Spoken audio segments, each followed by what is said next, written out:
La siguiente etapa de la fase de instrucción en el sistema inquisitivo era la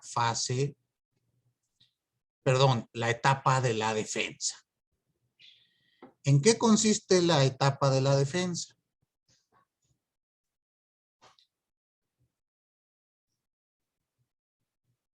Hay que analizar que en este proceso necesitamos tener un defensor. A este se le conocía también como abogado del diablo.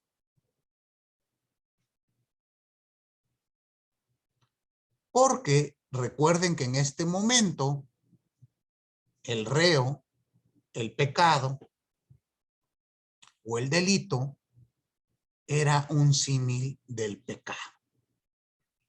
Y si nosotros cometíamos estos pecados era en virtud de que el diablo se había apoderado de su alma. Aquí tengo un mensaje de una persona que nada más me pone el puro número de cuenta sin ponerme su nombre ni nada por el estilo. Suplico que me ponga su nombre porque bueno, yo sé que ustedes son ustedes saben que son el polvito de estrella que ilumina mi existir y sin su presencia yo no vivo. Y están presentes en cada aspecto de mi vida y me sé sus nombres de uno por uno, aunque no me prendan su cámara y nunca los haya visto. Pero si nada más me ponen su número de cuenta, bebés, posiblemente no sepa quién me habla. Posiblemente, ¿eh? Aunque yo sé que esta persona sabe que es la más importante para mí. Entonces, le suplico, me disculpo por este error de no saber quién es. Póngame su nombre completo para que pueda darle respuesta. Muy bien. Esta figura de la defensa, ¿cómo iba a funcionar? ¿Recuerdan ustedes que el fiscal se encargaba de dar lectura a la acusación en la etapa anterior? ¿Se acuerdan? Muy bien. Pues vean qué ocurrió. Inmediatamente después de la lectura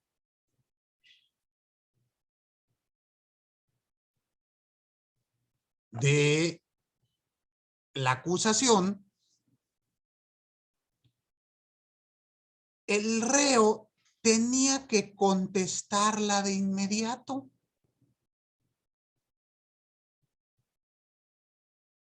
Sin disponer de tiempo alguno para preparar su defensa. Es decir, se le daba lectura a la acusación y acto seguido se le decía al reo, bueno, conteste la acusación que le acaba de ser formulada. Y lo tenía que hacer de viva voz. ¿Sí queda claro? Terminado este momento de contestar la acusación, se le daba al reo la posibilidad de designar un abogado defensor.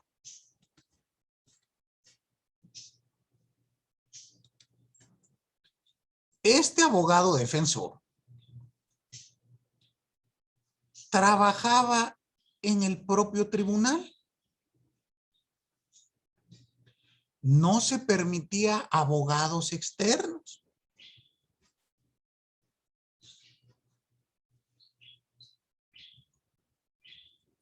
Y su función era auxiliar y asesorar al reo.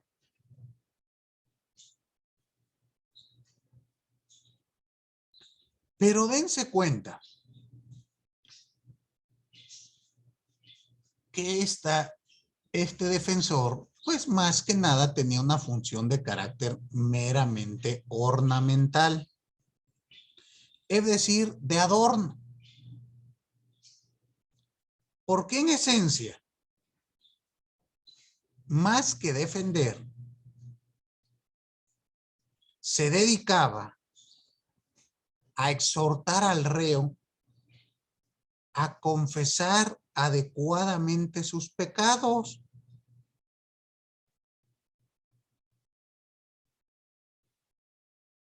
Para poder solicitar misericordia al tribunal. Es decir, el defensor le decía, mira, mano, ya no hay para dónde nos movamos.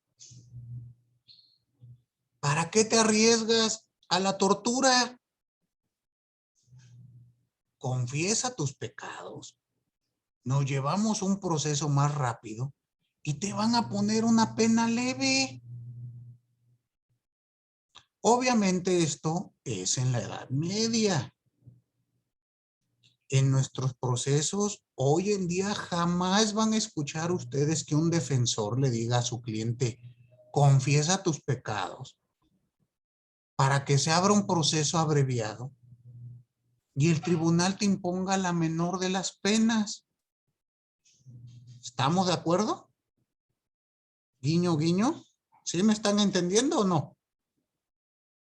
No, Sandra, ¿no me está entendiendo? Sí entiendo, pero es que, o sea, sí he visto casos en donde sí ha pasado de las malas defensas, en donde le han dicho a la persona que mejor confiese para obtener una pena menor y eso me parece como muy injusto, muy feo, Por entonces eso le sí digo pasa. que no. Acuérdese que ya vivimos en un país maravilloso donde se respetan todos los derechos. Yo salgo a la calle y digo, tengo tantos derechos que ni sé hacer con tanto. ¿Estamos? Porque así les han enseñado que es el derecho, ¿sí o no? Bonito y precioso. Por eso les estoy diciendo, fíjense las características del sistema inquisitivo. Y si todas se repiten en esto que le llaman acusatorio, ¿ustedes van a seguirle llamando acusatorio? Seguramente sí, porque así se los van a enseñar cuando lleguen a procesar penal. Pero ustedes ya van a saber. Entonces nada más le dicen a su maestro, sí, maestro, guiño, guiño. ¿Sale? Vivimos en un país donde se respetan los derechos humanos. Pero ustedes saben que eso no es así. Basta asomarse a la calle, ¿o no? Bueno, obvio, Sandra, que esto sigue ocurriendo, tanto con abogados públicos como con abogados privados. Es más, toda la primer parte del procedimiento, la etapa inicial, bueno, investigación complementaria hasta la etapa intermedia, lo que se busca es que el reo acceda a que se celebre un procedimiento abreviado. Y precisamente consiste en eso, confiesa tu delito para que te demos una sanción leve y puedas salir en menos tiempo. Y se da muchísimo. ¿Sale? Yo les puedo mostrar en 5 minutos más de 20 asuntos donde el defensor se limitó a hacer única y exclusivamente eso. Y lo mismo ocurre tanto para la víctima, donde el abogado de la víctima, asesor jurídico se llama actualmente, le dice lo mismo. Ay, ya, señora, mire, hay que aceptar el procedimiento abreviado porque en una de esas sale libre este. Y más vale pájaro en mano que ciento volando, ¿sí o no? Entonces, a mí me parece que no hemos cambiado mucho de esa época acá, de 10 siglos para acá, pero bueno, a veces nos gusta hacernos a la idea que somos modernos y ya todo ha cambiado. Pero por lo menos en el proceso, déjenme les platico que no hemos cambiado mucho. ¿Queda claro? Por eso cuando yo les diga guiño, guiño, ustedes nada más me dicen, sí, maestro, estamos bien. Porque recuerden que ahora es lo que buscamos, que todo sea bonito, que todo lo que nos platiquen suene bonito. Y ya cuando salgan ustedes, bueno, a ver cómo les va. ¿Estamos de acuerdo? pero hoy en día es el pan nuestro de cada día. Casi, casi se les obliga, se les exhorta para que accedan a un procedimiento abreviado. Imagínense, en un caso que estoy llevando, voy por las víctimas, yo defiendo muchas víctimas, es un caso de privación de la libertad, conocido como secuestro. Se está pidiendo una pena de 360 años de cárcel. Los sujetos activos del delito, los presuntos responsables, pues se enfrentan una pena de 360 años de cárcel.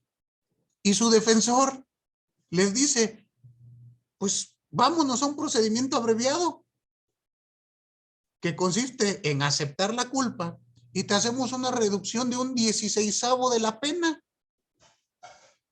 O sea, 360, el 10% serían 36 años. Supongamos, redondeémoslo a 40, 41 años y cachito. A 360 le quitamos 41 años, te quedan 200, ¿qué? ¿No? 320 años. ¿Qué defensa es esa? Aparte que la pena me parece medieval, ¿a ustedes no? O sea, 360 años de cárcel, estamos hablando de 3 siglos y medio. ¿No les parece a ustedes esto un tanto sin sentido? Pero bueno, reitero, seguimos viviendo en el medievo, aunque ustedes ya se sientan muy modernos. Hoy en las noticias escuché al sujeto que cometió el secuestro del hijo de este señor Martí, que le establecieron 542 años de cárcel. O sea, ¿qué vamos a dejar los huesos de ese señor atrás de la reja o cómo? Son 5 siglos y medio. Bueno, el virreinato español duró menos. Sí, nos estamos dando cuenta de qué es esta pena, pero salen a decirlas con bombo y platillo en la televisión.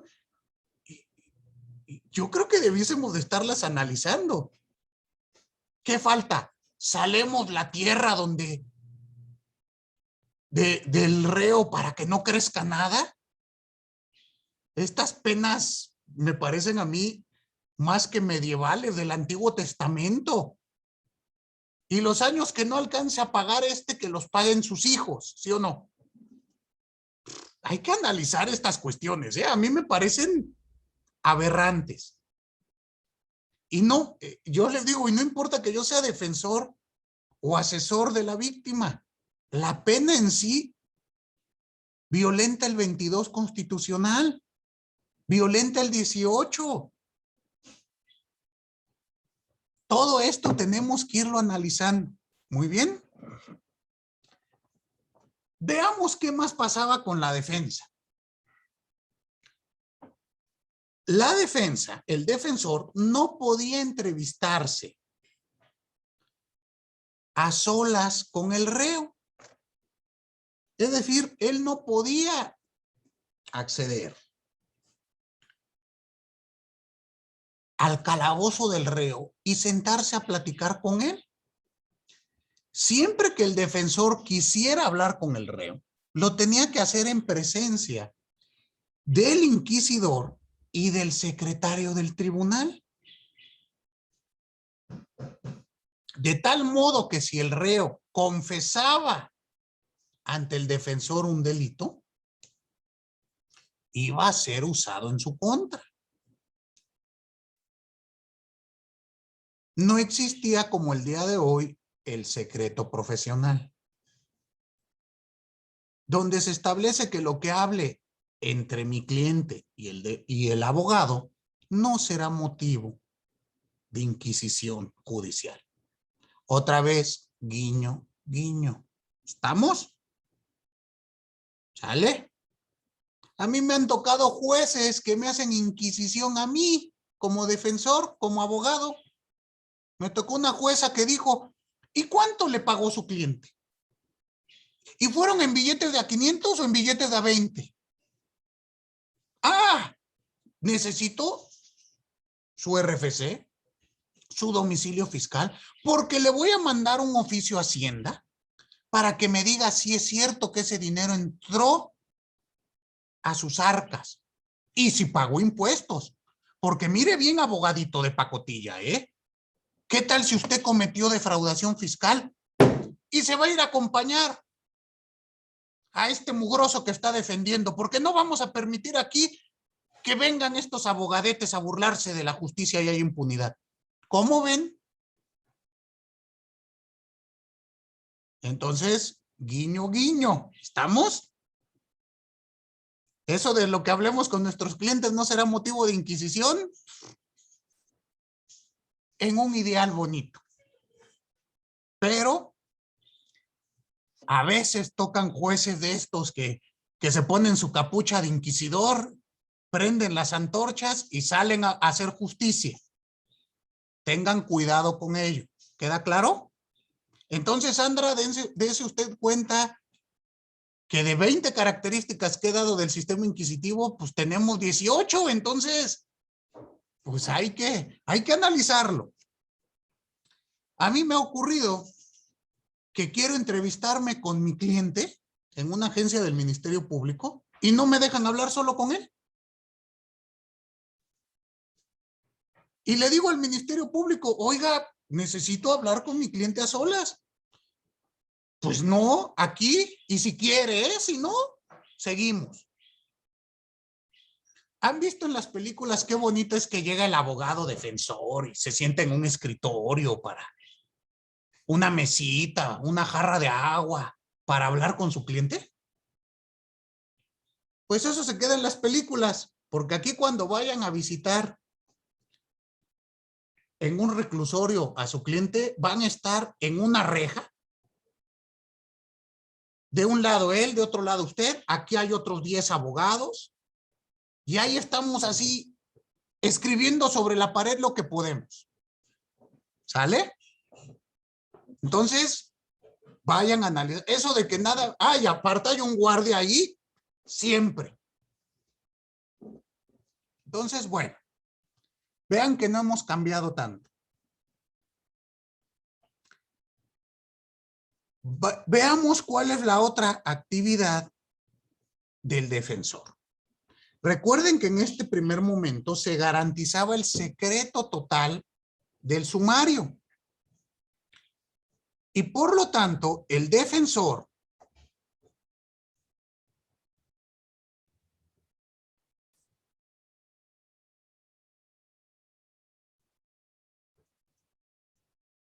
debía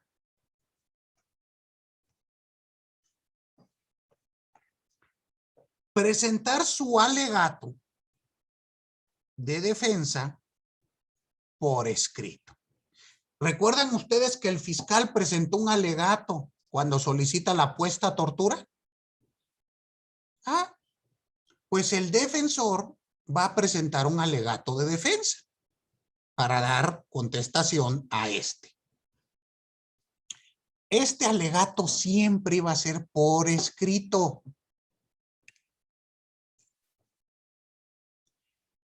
El propio tribunal proporcionaba el papel, la pluma y la tinta.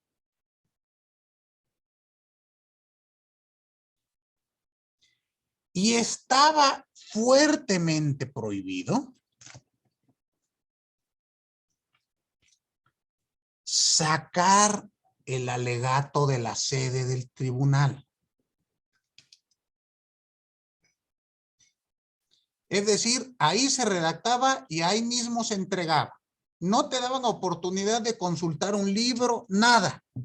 ¿Queda claro? Y Sandra otra vez levanta la ceja, me dice, maestro, pero eso ya cambió. Hoy en día todo es hermoso. Al rato les mando una audiencia de un secuestro donde son 20 tomos de carpetas, o sea, 20 tomos de investigación, donde estoy tomando el caso en ese momento y le digo al juez, señor juez, necesito tiempo para leer la acusación, para leer la carpeta y poder dar respuesta a la imputación que me va a realizar el Ministerio Público. Me dice, muy bien, abogado, ¿cuánto tiempo necesita? Digo, pues son 20 tomos, por lo menos deme un receso de 12 horas, ¿no creen? No, abogado, ¿cómo cree usted? Mire, yo apelo a su experiencia porque usted sabe que no hay que leer todo. A veces las carpetas tienen mucho papel que no sirve. Le voy a dar un receso de 1 hora y media y nos vemos aquí. ¿Cómo ven ustedes? Hemos cambiado, ¿verdad? Muchísimo, ¿o no? Y ustedes lloran porque les dejo leer 120 páginas. Cuando salgan al ejercicio, esto les va a pasar. Entonces, dense cuenta que no hemos cambiado. Muy bien. ¿O qué piensa usted, Sandra? ¿Sí hemos cambiado? No, menos en México. Yo recuerdo una vez que también vi cómo los policías empezaban a torturar a una persona en la televisión y yo estaba muy asombrada. Dije, ¿qué es eso? ¿Eso es anticonstitucional? ¿En dónde es? ¿En qué país es? Y después abajo decía México. Y yo así de, ah. Sí. Es que eso luego me ocurre que mis alumnos dicen, no, maestro, pero si aquí todo es hermoso. Y usted debiese de agradecer que filmaron esa tortura, ¿eh? Porque recuerden que tenemos 95,000 desaparecidos cada año. Bueno, no ya salieron a decir que golpeamos a los migrantes en el sur para que no los maten en el norte. Nos debiesen de agradecer. Esos toletazos que les damos es por su bien. Dense cuenta que el discurso oficial es así, ¿eh? Y a eso se van a salir a enfrentar. Entonces, bueno, tengan cuidado. Una vez que se realizaba este alegato por escrito, iniciaba la fase, la etapa de publicación del proceso. ¿En qué consistía esta etapa? La publicación del proceso es la lectura completa de todo lo actuado en el expediente que realiza el secretario.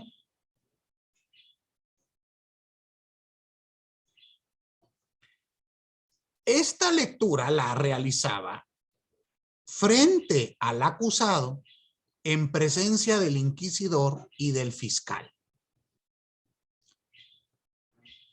No era necesaria la presencia del defensor, podía estar o no estar. Y aquí es donde se hace público todo lo actuado. Es hasta ese momento que el reo conoce el testimonio de las personas que habían delatado en su contra.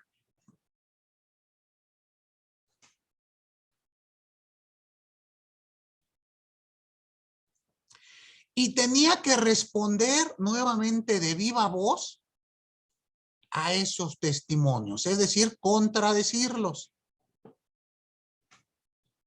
Se le permitía que lo asesorase su defensor si estaba presente. La regla general era que el defensor no estaba presente. Como no era indispensable su participación, pues no iban. Dígame, Sandra. Pero, profe, en la defensa entonces, ¿el defensor sí sabía de los testimonios o tampoco? Hasta ese momento los escuchaba. Recuerde que todo era secreto hasta este momento. Por eso se llama la etapa de publicación del proceso. ¿Vale?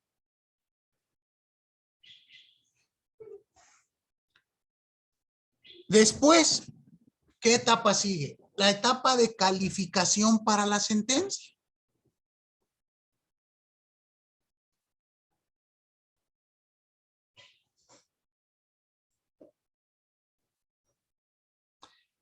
Esta etapa, recuerdan ustedes que después de las delaciones y los testimonios, ¿había una primer calificación? ¿O ya no se acuerdan? ¿En qué consistía la primer calificación?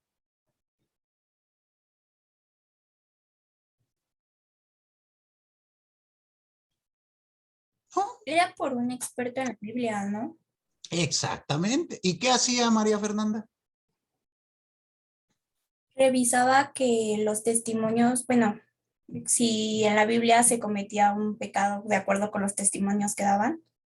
Exactamente, y establecía la sospecha de herejía. Aquí va a ser lo mismo. Una vez que ya ha ocurrido todo el proceso,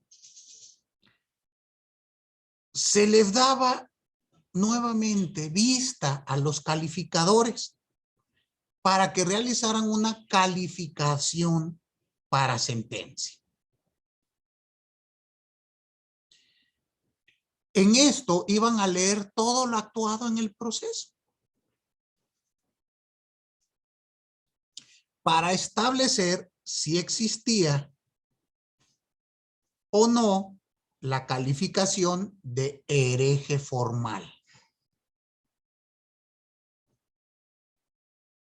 ¿Se acuerdan que en la anterior era una sospecha de herejía?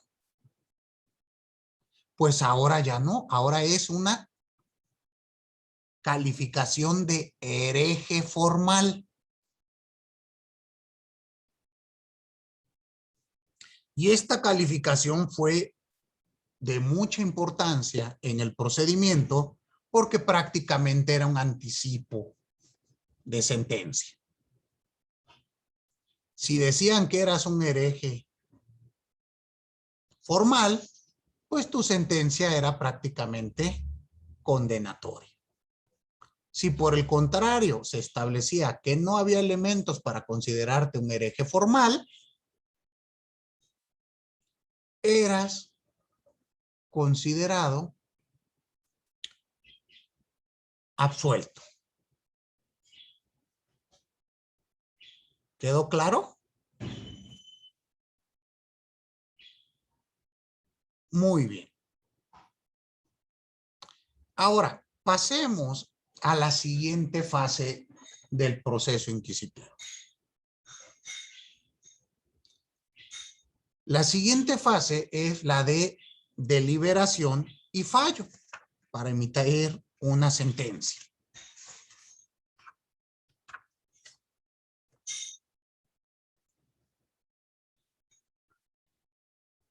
¿A qué les suena a ustedes la palabra deliberación?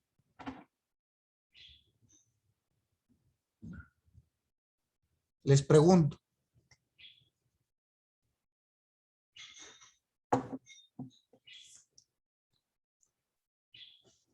Dígame, Sandra.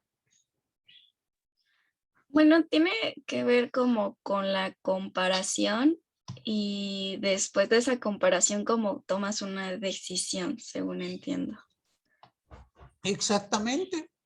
Vamos a ver que la etapa de sentencia tiene dos etapas. La fase de sentencia tiene dos etapas. La primera es la deliberación. Y esto hasta el día de hoy así ocurre, ¿eh? La etapa de deliberación es una etapa de reflexión, de valoración de pruebas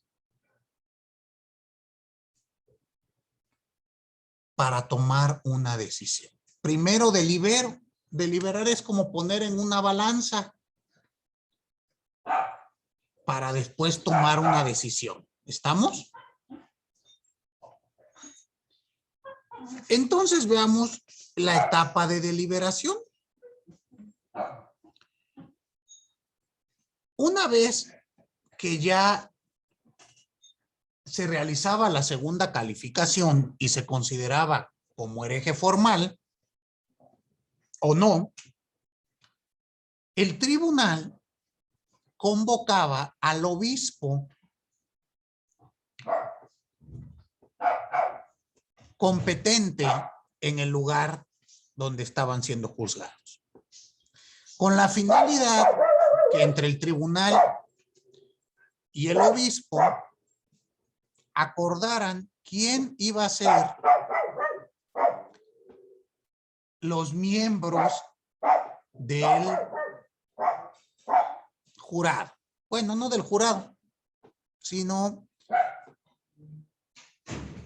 los jueces que iban a emitir el fallo. Entonces, entre el obispo y el tribunal elegían a los miembros para emitir la sentencia. Vean ustedes que aquí estamos hablando de que era un tribunal especial, de los prohibidos por nuestro artículo 13 constitucional. ¿Sí se acuerdan de eso o no?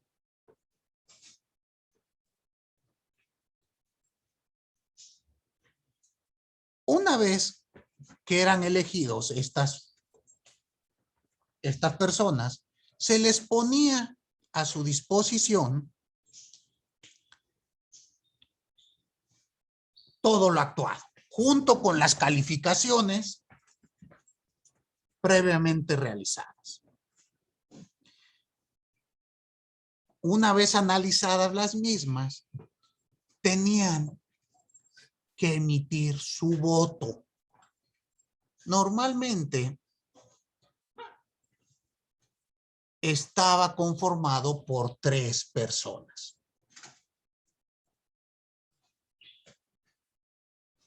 El voto se emitía del miembro de menor jerarquía hasta el de mayor jerarquía.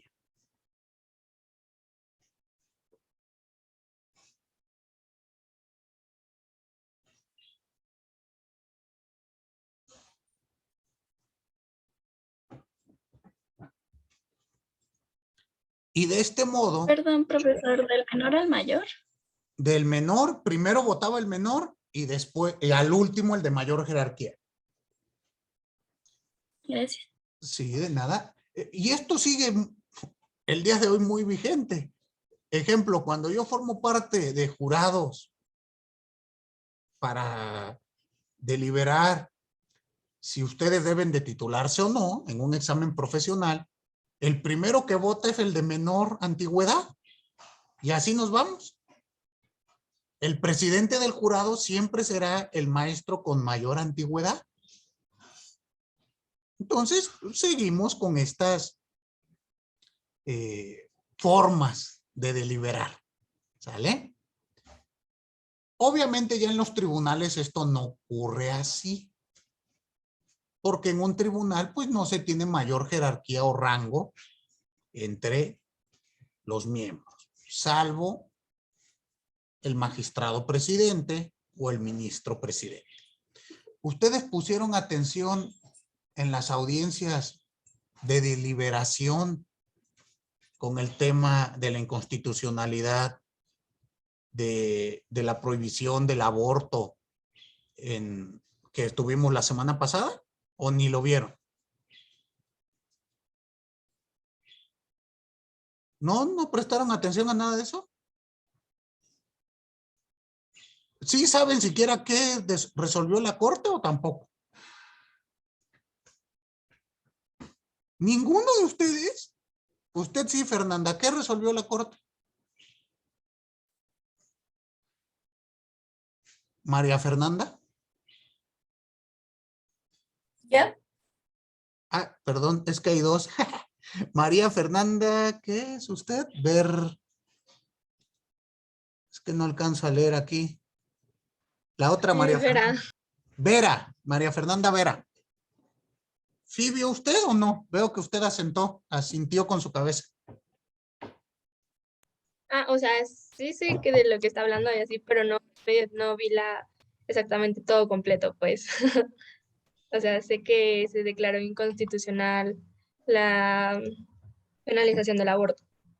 Ok, bueno, una sentencia importantísima y me llama la atención que no tienen ni idea de lo que ocurre en su país. Esto es preocupante, muy, muy preocupante.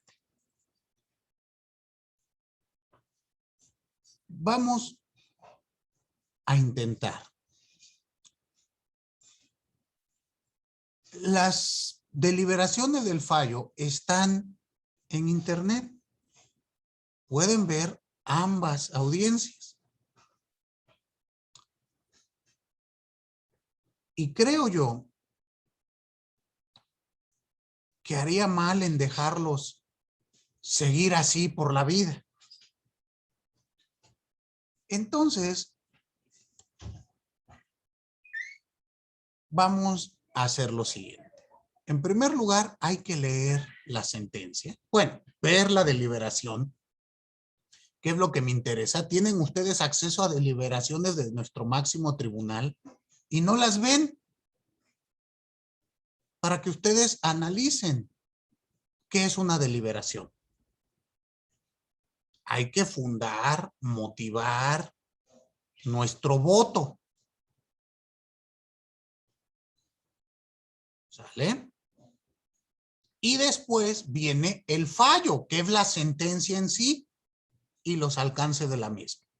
Entonces van a tener que ver estas deliberaciones, reitero, están en acceso público. Es una vergüenza que no lo conozcan. Y van a leer la sentencia. Muy bien. El fallo yo se los comparto. Lo tengo en digital, lo tengo en PDF para que ustedes lo lean. ¿Queda claro? Y de ahí, pues ya sepan ustedes cuáles son los alcances de esta resolución. ¿Quiénes votaron hacia un lado? ¿Quiénes votaron hacia otro? ¿Qué pasó? ¿Qué no pasó? Porque recuerden que hoy en día ya tenemos un sistema de precedentes con la reforma al Poder Judicial que entró en vigor este año. Entonces es importantísimo que ustedes conozcan esto. ¿Estamos de acuerdo o no? Además que reitero que es una sentencia histórica. Y fue por unanimidad. O sea, créanme, bueno, ustedes lo han de ver como algo normal, pero yo que vengo de un México distinto, esto es trascendente. Créanme. De verdad. Dígame, Emilio. Sí, profe. Bueno, es que sí, yo no vi completo realmente todo esto, pero sí había estado leyendo y me pareció interesante algunos de los argumentos que estuvieron dando. Y si bien no recuerdo bien cuál era la jueza, pues me pareció muy válido el punto que estaba defendiendo sobre el, eh, pues en contra, más bien a favor de la despenalización para, para que hubiera un correcto desarrollo psicosexual como tal dentro de las mujeres, porque pues atentaba en contra de ese correcto desarrollo.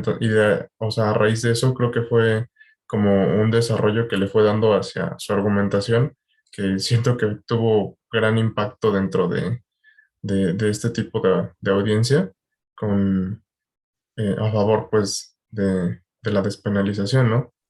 Claro, no, reitero, analícenlo ustedes y van a encontrar diversas posturas. Los ministros dieron sus posturas desde distintas concepciones filosóficas. Entonces es muy importante que ustedes lo analicen. Recuerden que en este país, reitero, hasta el año 2000 se estableció que un esposo podía violar a su esposa. Hasta antes del año 2000 no existía violación entre cónyuges, bajo el argumento que la mujer tenía el débito carnal hacia su marido. Es decir, estaba obligada aunque no quisiera. Y ustedes se imaginarán que había miles de casos de mujeres violadas por su esposo que no podían ni siquiera llegar a denunciar.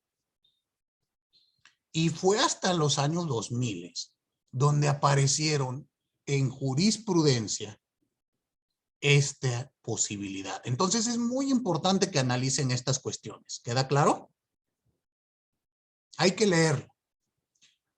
La postura del ministro presidente a mí me pareció, bueno, porque la comulgo, me pareció muy acertada. Creo que parte desde un escepticismo moral, donde claramente establece, yo no vengo, no es mi función calificar los preceptos morales de A o de B, sino meramente lo jurídico. Muy interesante. Vamos a leer esta sentencia junto con una lectura complementaria. Esta lectura complementaria se llama La senda del derecho. Yo se las comparto también. Y quiero que hagan las lecturas desde la dogmática con lo que pasó en esta sentencia. La senda del derecho fue escrita por el ministro presidente de la Corte de los Estados Unidos de Norteamérica. Esto por ahí de los 1903, 1905. Pero los votos y sentencias de este juez, el juez Holmes, siguen siendo estudiadas hasta el día de hoy en ese país. Tal vez estemos en presencia de una resolución de esta envergadura y ni siquiera nos estamos dando cuenta. No lo podemos dejar escapar, ¿o sí? Entonces, tienen que leer, tienen que analizar. Yo les mando los documentos para que lo chequen. No les voy a decir como los jueces a mí que tienen hora y media para leerlo, les voy a dar mayor tiempo. Recuerden que el próximo miércoles no nos vemos, hay puente. ¿Sí se acuerdan? Y el próximo viernes tenemos nuestra lectura, nuestro control de lectura de cómo se hace un proceso. ¿Estamos? Esta lectura será, yo creo que hasta el próximo lunes. ¿Estamos? Así cuando estén esperando el pozolito para el día, para la cena de Día de Independencia, se están leyendo tantito de lo que les dejé para que les crean sus papás que están estudiando, porque luego ni les creen. A mí me dicen, maestro, mi hijo nunca agarra un libro. Yo ni creo que esté yendo a la escuela. ¿Sí estamos de acuerdo? Bueno, sigamos con la etapa de fallo. Ya vimos la deliberación. Ahora, ¿qué es la etapa de fallo? Pues obviamente, ¿en qué sentido se emite la sentencia? Y van a ser en los siguientes sentidos. 1, absolución. Quiere decir que no tienes pecado y no saliste culpable. Esta era extremadamente rara. Podemos decir 1 entre 1000 sale absuelto. ¿Queda claro? La siguiente, sospecha leve. Es decir, tu grado de culpabilidad era bajo y tenemos sospecha leve que seas hereje. ¿Qué consecuencia tiene? Que no te vamos a matar y te vamos a poner otro tipo de pena. Pueden ser azotes, pueden ser palos, puede ser difamación pública, pero no te matamos. ¿Queda claro? Después tenemos sospecha vehemente. ¿Esta qué quiere decir? Pues que ya hay elementos muy fuertes para considerarte hereje y por lo tanto eres acreedor a la pena capital.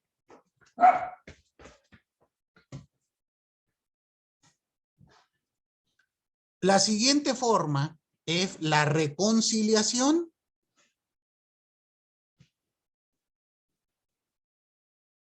En esta sales condenado,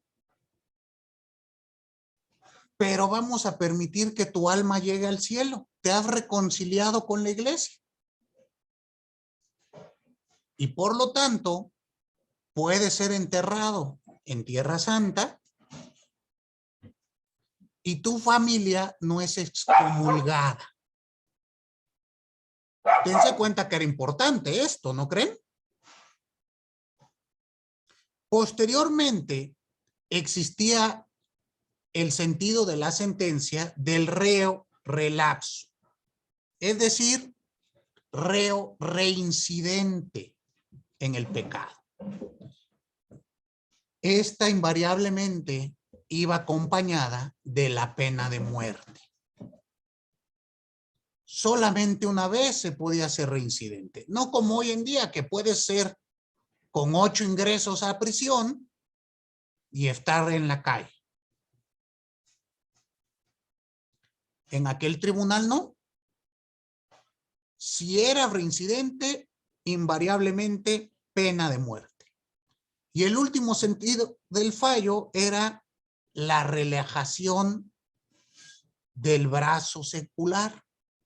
Esta era exclusiva para miembros del tribunal o miembros de la iglesia y consistía en que este monje, obispo, iba a ser recluido en un monasterio de clausura y tenía que hacer votos de silencio. Esa era su penitencia. Por eso hablamos de una relajación del brazo secular. Como ustedes ya vieron, pues salir absuelto era complicadísimo y muy raro. Por lo tanto, se estableció un adagio en la Edad Media que decía: quien entra en la Inquisición siempre sale chamuscado, cuando no quemado y negro como tizón. Si lo traducimos a nuestro español, negro como el carbón. Entonces, o sales chamuscado o nada más quemado, negro como el carbón. ¿Se dan cuenta? Pero es perder o perder. Muy bien. Existió la posibilidad del recurso. A esto se le llamó recurso de alzada. Y se realizaba ante el Inquisidor General o ante el Consejo de la Suprema. Este último, el Consejo de la Suprema, se hacía ante el Vaticano, ante la jurisdicción apostólica romana. Y era extremadamente difícil llegar allá. Muy pocos casos podían llegar a esas instancias. En general, los recursos eran muy raros y existían miles de reglas muy formales que ante el menor error volvían estéril el recurso. ¿Queda claro? Entonces, si le decían al inquisidor: señor inquisidor, quiero un recurso para que revisen su sentencia, pero fíjese que puse mal mi correo, ¿qué creen que les va a decir el inquisidor? ¿Qué se imaginan? ¿Sí mandará su recurso o no? ¿Qué piensas tú, Jonathan? Que la andan acusando de querer hacer mal en el proceso. Hasta en una de esas, ¿verdad? Sales hasta peor. Pero hoy en día, pues, los abogados estamos en un nivel ya muy distinto. Le decimos al juez, compréndanos, compréndanos. Habrá que ver si esto es así.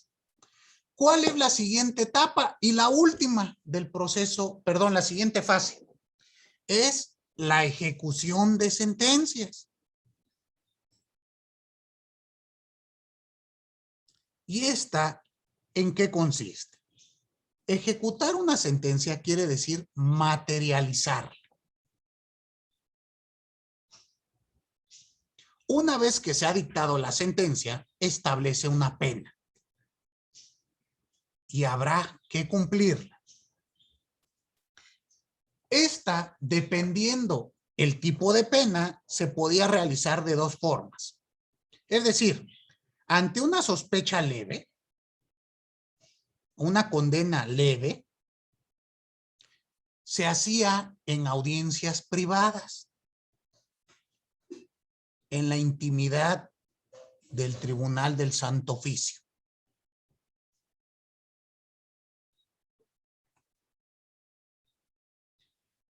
Ahí se ejecutaba la sanción y no tenía que enterarse el resto del pueblo.